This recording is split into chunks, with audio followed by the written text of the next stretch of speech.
Teaser. The CEO's face, pixelated and smug on my laptop screen, was framed by a virtual background of Mount Everest. Sophia, he began, his voice oozing the forced sincerity of a LinkedIn influencer, we're realigning our human capital to better synergize with our forward-facing innovation paradigms. I was being fired by a man who spoke exclusively in buzzwords for the crime of not being a sufficiently enthusiastic cog in his machine of performative nonsense. He thought he was trimming fat. He had no idea he was severing the company's spine. He also had no idea that the cutting performance metric system he was using to fire me was the very system I had designed to destroy him. His biggest mistake wasn't letting me go. It was not reading the footnotes on the compliance document I wrote 6 months ago. Ready for a story of sweet, systematic, and deeply satirical corporate justice. Settle in, because this takedown was served cold, with a side of delicious, spreadsheet-verified irony.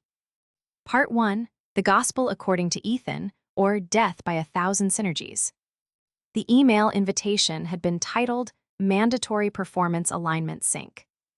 In the corporate dialect of next-gen global solutions, this was the equivalent of a medieval executioner sending you a calendar invite for a neck realignment session.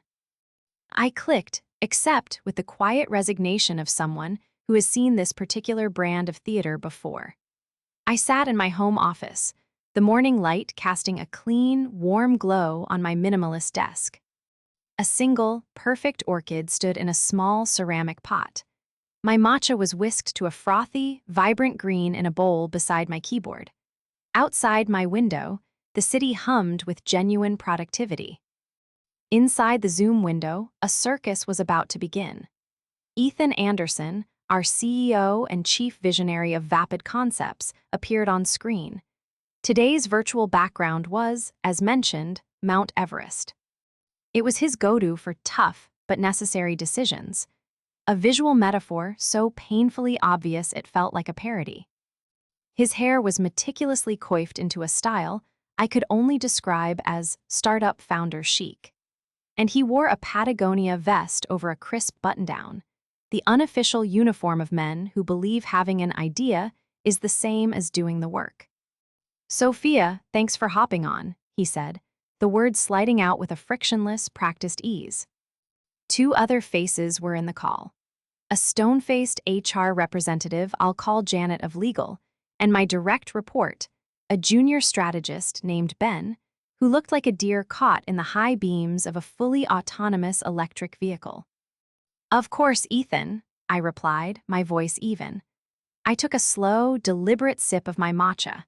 It was important to maintain one's rituals, especially when facing absurdity. So, Ethan leaned into his webcam, attempting an intimate, leader-to-soon-to-bex employee tone. As you know, NextGen is pivoting. We're not just a solutions firm anymore. We're a dynamic ecosystem of disruptive ideation.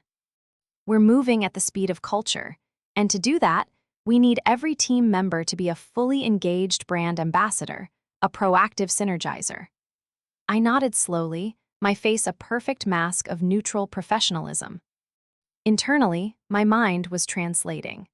Dynamic ecosystem of disruptive ideation meant he'd read a new article on TechCrunch. Moving at the speed of culture meant he'd hired his nephew, Noah, who had a modest TikTok following. Proactive synergizer was, as far as I could tell, a meaningless string of syllables designed to fill dead air. For 6 years, I had been the silent engine of NextGen's client strategy division. I didn't synergize, I solved problems. When our flagship client, Apex Innovations, had a multi-million-dollar supply chain crisis, I didn't form an ideation pod. I spent 7 to 2 hours in a windowless room with their logistics team, untangling a decade of legacy code and creati. NG a streamlined process that saved them, by their CTO's own estimation, 8 figures in the first year. When Zenith Corp was on the verge of leaving us, I did gamify their engagement pathway. I sat down with their CEO, listened to his actual concerns for 3 hours, and then built a bespoke support framework that not only kept his Busine SS but tripled our service contract. My work wasn't flashy. It didn't generate buzzwords. It generated trust, stability, and a massive amount of recurring revenue. I was the load-bearing wall of the department, painted in a tasteful, unassuming beige. No one noticed me until I was gone, at which point the whole roof was liable to cave in. Ethan, however, lived in a world of pure aesthetics. He had been CEO for 2 years, a private equity wunderkind who had never managed a client relationship in his life. He believed that the appearance of innovation was innovation itself. He'd introduced culture cloud chats, mandatory fun on Slack, ideation stations, whiteboards where good ideas went to die under a pile of incoherent sticky notes, and his magnum opus, the Synergy Scorecard and Dynamic Peer Review Matrix, or as we all called it, the SS and DPRM. And that brings us to the scorecard, Ethan continued, sharing his screen. A garish, complicated dashboard filled the Zoom window. It was a visual nightmare of pie charts and progress bars in clashing neon colors. As you can see, Sophia, your synergy score has been lagging. He pointed his cursor to a pathetic little bar graph next to my name. My score was a 23. The company-wide synergy target was 85. Your client retention and revenue metrics are fine, he said, waving a dismissive hand as if discussing a triviality. But your engagement in our holistics-driven peer review channels is minimal. Your contributions to the ideation stations are non-existent. Your sentiment analysis in the culture cloud chat is consistently neutral. He was right. I didn't post GIFs in the random channel. I didn't give effusive, meaningless praise in the peer review system just to farm points. I didn't scrawl half-baked thoughts on a whiteboard and call it disruption. I was busy, doing my job. The job that paid for his Patagonia vests. We need evangelists, Sophia, he concluded, his face a mask of solemn disappointment. And the data from the SS and DPRM is clear. You're just not aligned with our core cultural vectors. So, we've made the difficult decision to pursue a strategic realignment of your role. You're firing me, I said, the words calm and clean. Janet of Legal unmuted herself. Your role is being eliminated as part of a forward-thinking structural optimization, she recited, her voice devoid of any human warmth. Ethan nodded gravely. Exactly. It's not personal, it's data-driven. I looked at the SS and DPRM on his screen, this monstrous, idiotic system he was so proud of. And I felt the faintest ghost of a smile touch my lips. It wasn't a smile of anger or sadness. It was a smile of profound, delicious irony. Because Ethan, in his infinite, buzzword-fueled wisdom, had just handed me the weapon, the motive, and a signed confession all in one. I understand, I said, and I understood perfectly. Thank you for the opportunity, Ethan. I'll await the official documentation from HR. He looked momentarily thrown, as if expecting tears or arguments. All he got was cool, unflappable acceptance. It seemed to unnerve him. Right, well. We wish you the best in your future endeavors, he mumbled, quickly ending the screen share. The call ended. The screen went blank. Silence returned to my office, broken only by the quiet hum of my laptop. I took another sip of matcha. It was still warm. I looked at the orchid. It was still perfect. The world outside my little bubble of calm hadn't changed at all. But inside the digital walls of next-gen global solutions, I had just lit a very long, very slow-burning fuse. And it was all thanks to Ethan's glorious, data-driven idiocy. Part 2, the footnote that ate the corporation. Revenge, for me, isn't a fiery, passionate affair. It's a quiet, methodical process, like debugging a complex piece of code or perfecting a recipe. It requires patience, precision, and an intimate understanding of the system you intend to dismantle. 6 months prior, Ethan had unveiled the SS and DPRM in a company-wide all-hands meeting. He stood on a stage, backlit by a PowerPoint slide that just said synergy in a 200-point font, and spoke for 4 to 5 minutes about metrics, gamification, and accountability.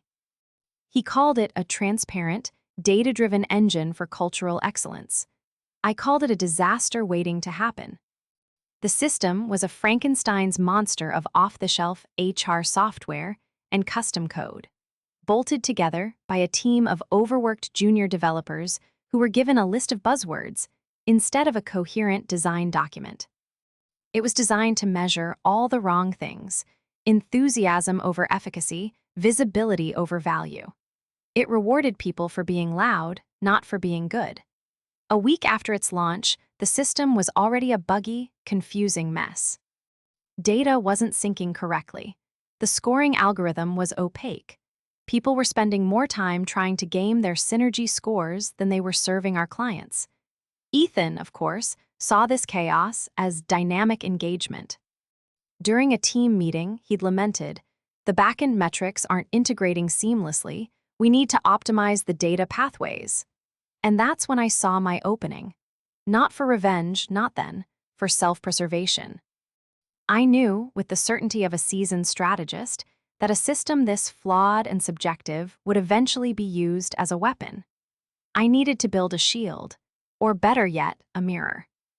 "I could take a look," I had offered quietly from the back of the conference room. My first role in tech was in systems integration. I might be able to clean up the logic. Ethan's eyes had lit up. "Fantastic, Sophia. Show some proactive ownership. I love it."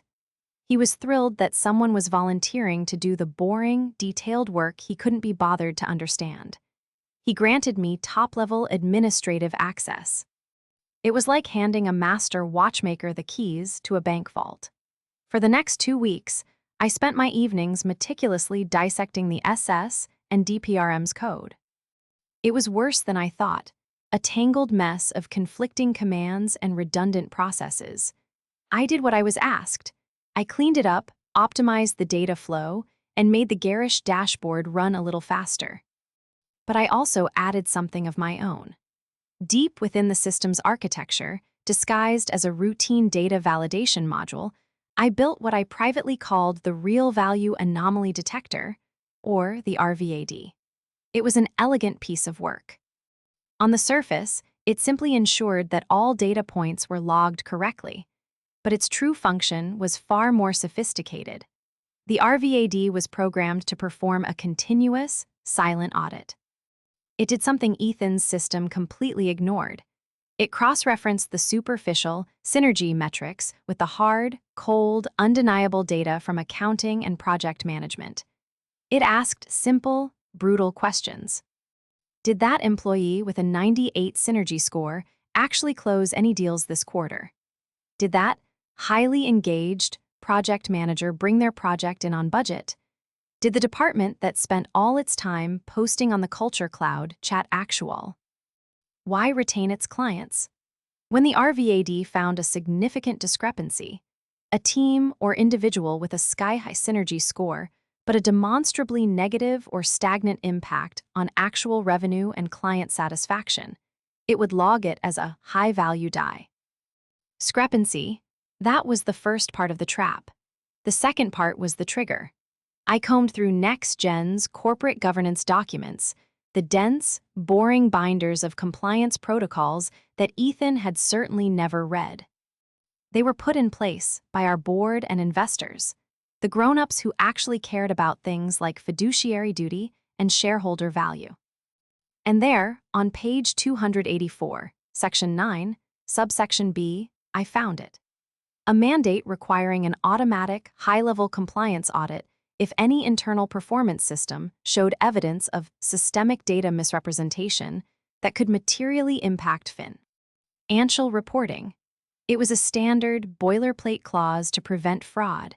It was also my loaded gun. My final step was to link the RVAD to that clause. I wrote a simple, automated script. If the total number of high-value discrepancies across the company exceeded a certain threshold, a threshold I calculated to be indicative of systemic, rather than isolated, incompetence, The system would automatically generate an email. This email would not go to Ethan. It would not go to HR.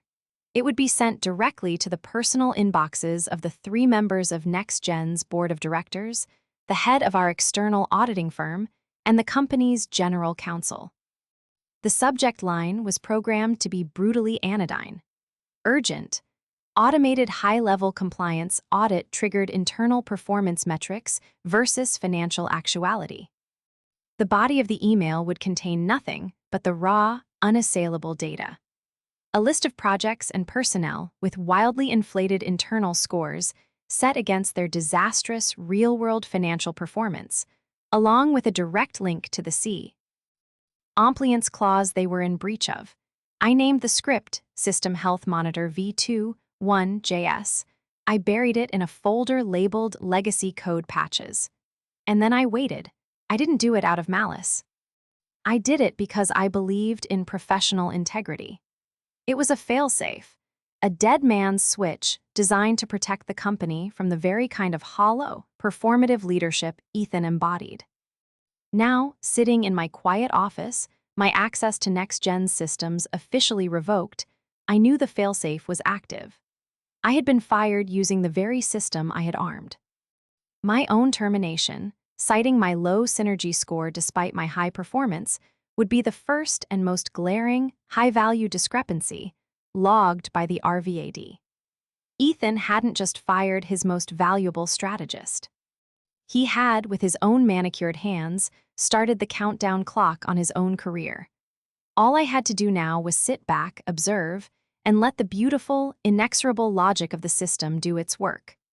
Part 3. Interlude in a matcha cafe. The day after my strategic realignment, I did not update my LinkedIn profile.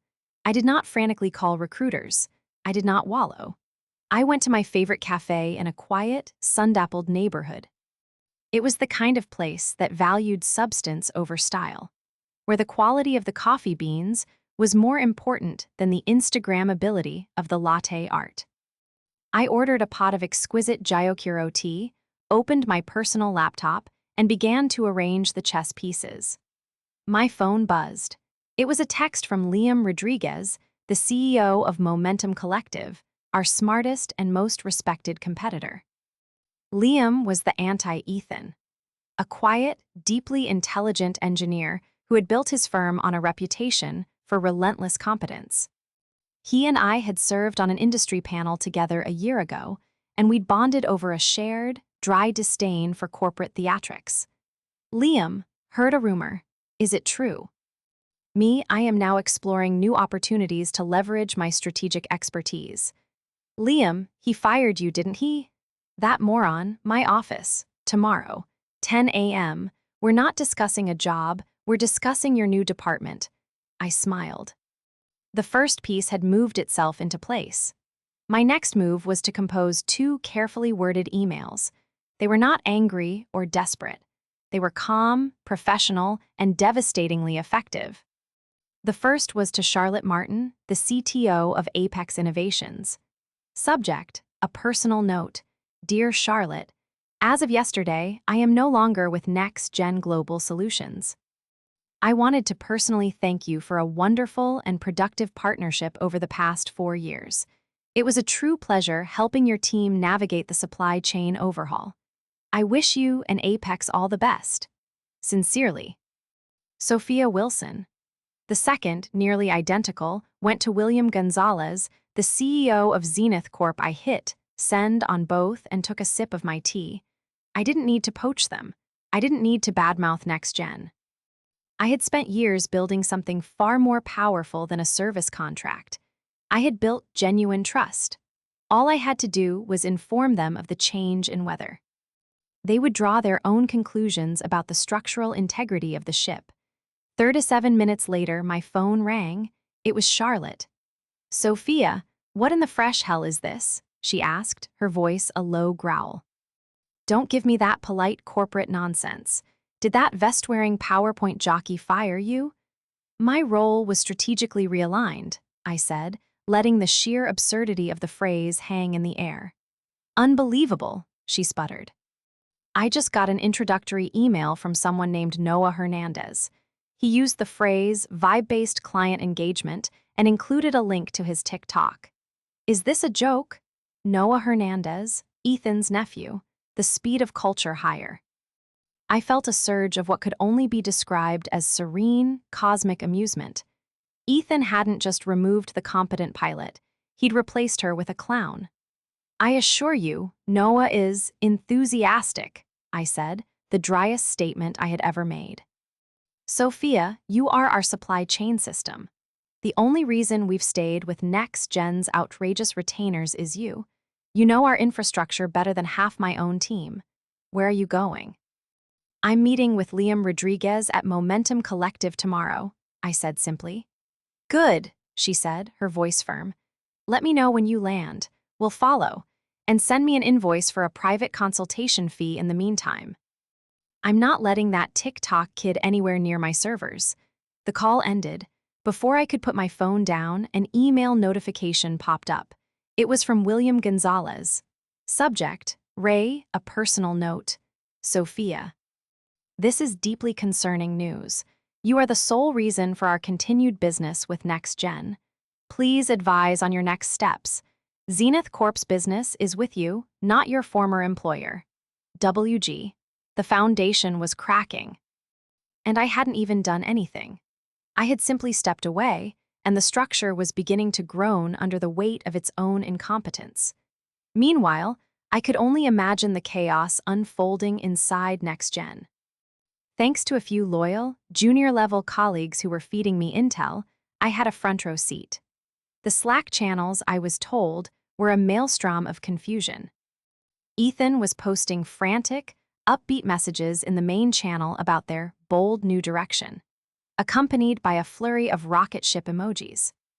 Noah, bless his heart, had tried to organize a client synergy kickoff in the Apex Innovations channel, starting his message with "What's up, Apex Legends?" He was met with deafening silence. The RVAD, my silent sentinel, was humming away in the background, dutifully logging every single one of these interactions. It was noting the sudden, panicked flurry of activity from Ethan and Noah, awarding them meaningless synergy points. And it was contrasting this with the complete cessation of productive communication with Next Gen's two largest clients. The discrepancy was growing, the pressure was building. Ethan thought he was flying. He had no idea he was in a nosedive, and he was flooring the accelerator. Part 4, the nepotism-fueled dumpster fire. The next 2 weeks were a masterclass in corporate self-immolation, and I had the best seat in the house, the serene, beautifully appointed conference room at Momentum Collective. Liam had been true to his word. I wasn't an employee. I was the new vice president of strategic growth. My offer letter included a generous salary, a significant equity stake, and most importantly, complete autonomy. My first act as VP was to hire Chloe Perez, a razor-sharp corporate lawyer with a deadpan sense of humor and a shark's instinct for contractual weaknesses. Our first order of business was managing the exodus from Next Gen. It was less of a poaching campaign and more of a rescue mission. My phone rang constantly with calls from my other former clients, each with their own horror story about their interactions with Noah Hernandez. He had apparently told a conservative, old-money manufacturing client that their branding didn't slap. D tried to explain a complex data migration project to a banking executive using an analogy involving the Kardashians. His masterpiece was a presentation to Apex Innovations, where he replaced a detailed quarterly performance review with a 2-minute video montage of inspirational stock footage set to EDM music. Charlotte Martin had forwarded me the recording. It was so breathtakingly inept, so deeply, professionally insulting, that it transcended incompetence and became a form of high art. After the video ended, Charlotte told me over the phone, her voice a mixture of fury and disbelief. He just stood there, beaming, and said, "So yeah, the vibes are immaculate." I almost threw my laptop through the monitor. Each bungled interaction, each panicked email from a client, was another log on the fire. Chloe and I worked methodically, preparing seamless transition documents and new contracts. We weren't just winning business, we were providing a sanctuary for the professionally traumatized. Meanwhile, inside NextGen, Ethan was doubling down. Blinded by the glowing green bars on his SS and DPRM dashboard, which showed him and Noah as the most synergistic employees in company history, he was convinced his strategy was a roaring success. I saw a leaked email he sent to his leadership team. Subject: Q3 Forward Momentum. Team, I'm thrilled by the cultural energy I'm seeing. The synergy scorecard is on fire, and Noah is absolutely crushing it on the client engagement front. I'm seeing some legacy friction from certain accounts, but let's remember, friction is just the sound of innovation happening. We can't be afraid to shed old skins to grow. Let's keep disrupting. To the moon, Ethan. Friction is just the sound of innovation happening. It was so perfectly, poetically idiotic. He was interpreting the screams of his burning company as applause. The RVAD, of course, was interpreting things differently. It saw the immaculate vibes and the crushing engagement, and it cross-referenced them with the reality. A 40% drop in billable hours from top-tier clients, 3 official breach of contract notices that Chloe had gleefully filed, and a clean T satisfaction rating that had plummeted to a level previously reserved for cable companies and the DMV. The high-value discrepancy count was ticking upwards at an alarming rate. The system's internal logic was screaming that the company was being run by madmen. Any day now, the threshold would be reached. My final, quiet move was to call Skylar Wood, the Middleville compliance officer at NextGen. Skylar was a good person, perpetually stressed and utterly exhausted by Ethan's nonsense. We had a friendly professional relationship. "Hey, Skylar," I said, my tone casual. "A bit of a random question. When you were helping me with that SS and DPRM integration, do you remember if we finalized the automated reporting for the quarterly compliance review? I have a note here about it, but I can't find the final documentation." It was a complete fabrication, of course, but it was a plausible one. "Oh God, the scorecard," she groaned. "I try to block it from my memory. Yeah, I think so. You set up that automated health monitor, right? The one that flags data inconsistencies to the board. Ethan's been making me manually override discrepancy flags for him and Noah all week. He says their disruptive methodology skews the traditional metrics." I held the phone, my expression unchanging. Internally, a cold, clean wave of vindication washed over me. He wasn't just incompetent. He was actively committing fraud, ordering a compliance officer to falsify data to hide his own failures. He was personally force-feeding the RVAD the exact evidence it needed. "Just make sure you document those override requests, Skylar," I said, my voice calm and steady. "Always good to have a paper trail." "Oh, I have an entire folder," she said wearily. "It's titled Reasons I Drink." I thanked her and hung up. That was it, the final piece. He was now not only in breach of the board's mandate, but he was actively and traceably manipulating the very data the mandate was designed to protect. The trap wasn't just set anymore. He had walked in, locked the door behind him, and swallowed the key. Part 5. The audit doesn't care about your vibe. It happened on a Tuesday. I was in my new office at Momentum Collective. It was a corner office with floor-to-ceiling windows overlooking the city. Unlike the chaotic, open-plan layout of NextGen, it was quiet, ordered, and designed for focus. My orchid sat on the windowsill, thriving. My phone buzzed with a text from an old colleague at NextGen. "Colleague, holy shit, the auditors are here." I took a slow, satisfying sip of my oolong tea. "Me, annual review?" "Colleague, no. This is the ATAM, stern-looking people in suits." They walked straight into the boardroom with the general counsel. Ethan was pulled out of a Synergy brain jam session. He looked like he'd seen a ghost. I could picture it perfectly. Ethan, mid-sentence, probably saying something like, "Let's blue sky this paradigm." being interrupted by the cold, hard hand of reality. The email, my elegant little logic bomb, had gone off. Sometime late Monday night, the cumulative weight of Ethan's hubris had finally tipped the scales. The RVAD had reached its threshold. The automated message had been dispatched into the ether, landing silently in the inboxes of the most powerful people associated with Next Gen. The beauty of it was its impersonality. It wasn't an accusation from a disgruntled exemplary. It was an objective, system-generated red flag, triggered by the company's own internal data. It was the machine screaming that its operators were fools. An hour later, I received a call from a number I didn't recognize. "Ms. Wilson?" a crisp, professional voice asked. "This is Catherine Farrow from Deloitte. I'm leading the external audit team for Next Gen Global Solutions. We understand you were recently the senior client strategist and had administrative access to the company's internal performance metrics system. Would you be available to answer a few questions?" "I would be happy to," I said, my voice the picture of helpful professionalism. "However, I am now employed by Momentum Collective. My counsel, Chloe Perez, will need to be present for any official conversation." I looped Chloe in. We spent the next hour on a conference call with the auditors. I didn't have to editorialize or accuse. I simply and truthfully answered their questions about the system I had built.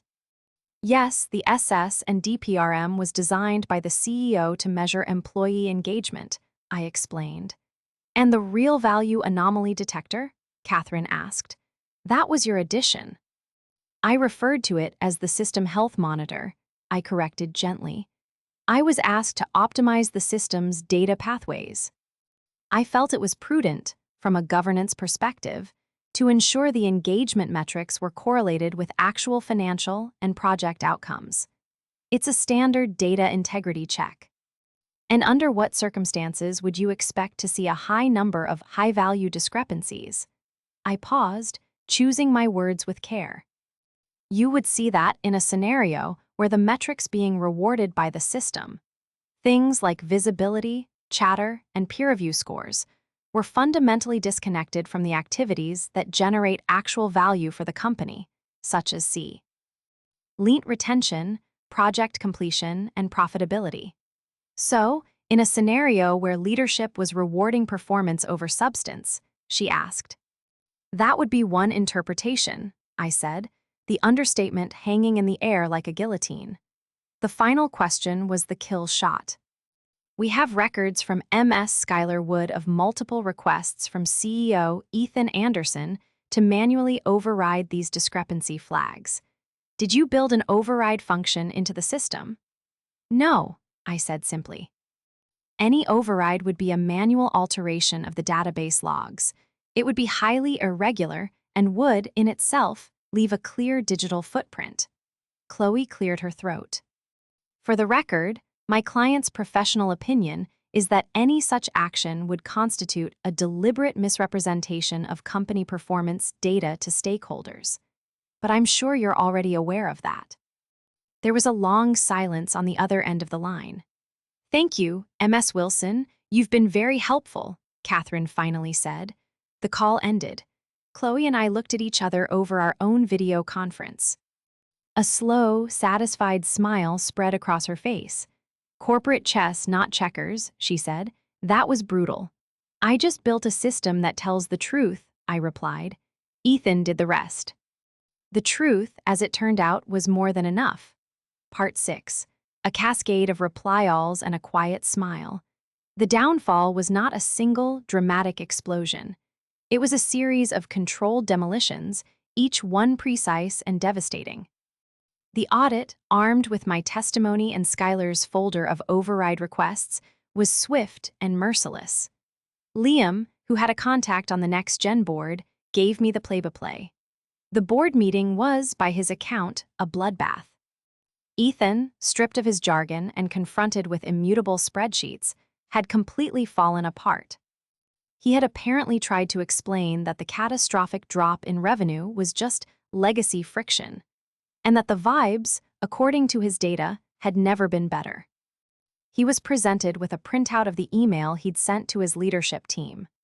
The line, "Friction is just the sound of innovation happening," was highlighted. One of the board members, a flinty old private equity veteran, had reportedly read it aloud, then looked at Ethan and asked, "Son, do you have any idea how a business actually works?" Ethan was fired, not strategically realigned. Fired. For cause, gross mismanagement and potential securities fraud. The announcement went out the next day in a terse, company-wide email from the board. Ethan Anderson was no longer with the company, effective immediately. His nephew Noah was quietly let go the same afternoon, his nascent career in vibe-based client engagement brought to an unceremonious end. The schadenfreude was biblical. The leaked email about friction went viral on tech industry Twitter. Ethan became a meme, a cautionary tale, the poster child for everything wrong with the cult of disruption. His carefully curated LinkedIn profile, once a shrine to his own genius, became a digital graveyard, haunted by sarcastic comments and links to articles about NextGen's stock price taking a nosedive. NextGen Global Solutions, leaderless and hemorrhaging clients, was forced into a fire sale. It was eventually acquired for pennies on the dollar by a larger, more boring, and infinitely more competent firm. My old company was gone, cleansed by the very systems it had created. 3 months later, I was sitting in my office, finalizing the onboarding of the last of my former major clients to Momentum Collective. My division was already the most profitable in the company. We were building a team based not on synergy, but on talent, respect, and a shared commitment to doing excellent, honest work. My phone buzzed. It was a text from Skylar. "Skylar just signed my offer letter with the new parent company. They're putting me in charge of a whole new risk and compliance department. Wanted to say thanks. You didn't just save yourself. You saved the rest of us too." I smiled. It was the only part of the outcome that I hadn't anticipated, but it was the most satisfying. I looked out the window at the sprawling city below. It was a complex system, just like a company. Full of moving parts, hidden logic, and consequences. Most people just saw the noise and the chaos. But if you looked closely enough, if you understood the underlying structure, you could see the patterns. You could see the truth. Ethan had only ever seen the flashing lights. He never bothered to look at the wiring underneath.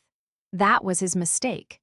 He thought the person who quietly maintained the system was just part of the furniture. He never imagined she was the architect. I took a final sip of my tea. The taste was clean, complex, and deeply satisfying. The revenge was complete. Not with a bang, but with the quiet, elegant click of a system executing its purpose flawlessly. Call to action. If this story of sweet, satirical justice resonated with you, please like and subscribe. The corporate world is full of Ethans, but it's also full of Sophias. What was the most hilariously satisfying moment of her takedown? Was it the TikTok presentation, the friction is innovation, email, or the final, cold justice of the audit? Share your thoughts in the comments below. To hear the next story of underdog revenge, click the video on your screen now.